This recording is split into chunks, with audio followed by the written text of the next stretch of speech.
A very commonly asked question from us is that can we treat PCOS?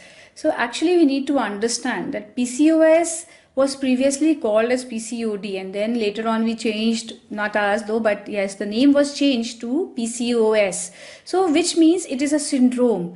It is a complex presentation in the body, and it is not just that the ovaries have developed multiple follicles. So it is a complex presentation of multiple hormonal and metabolic derangements in the body. So, and we really don't know what causes PCOS. There are a number of theories in which we say it can be lifestyle, it can be genetic, it can be environmental. So probably PCOS is something which has a multifactorial origin, and still it remains an enigma as to what really causes PCOS. We really don't have any treatment or any prevention for PCOS.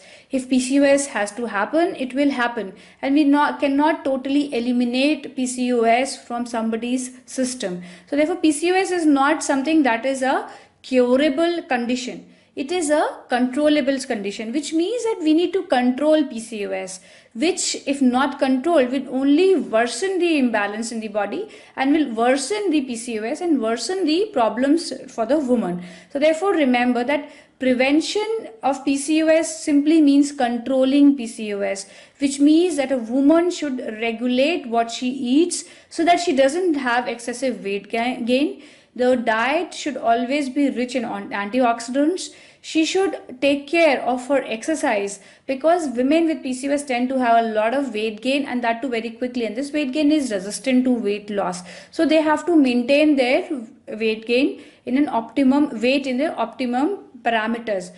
Excessive weight in these women will lead to more of insulin resistance, which is a central feature in them, and insulin resistance will lead to excessive amount of, again, hormonal imbalance, which will lead to anovulation, which will lead to long-term consequences like diabetes. So women should regulate their weight. And apart from that, basically in a day-to-day life, it's all about maintaining a very healthy lifestyle that the woman should take. These women should ensure that they should get up to 9 periods in a year, and not just sit if they are not getting cycles regularly, because they having irregular cycle and no periods for a very long time may predispose them to other problems like endometrial cancers. So the idea of managing PCOS is to be very vigilant about the condition, to ensure that whatever possible should be done to decrease the complications that can arise because of the syndrome.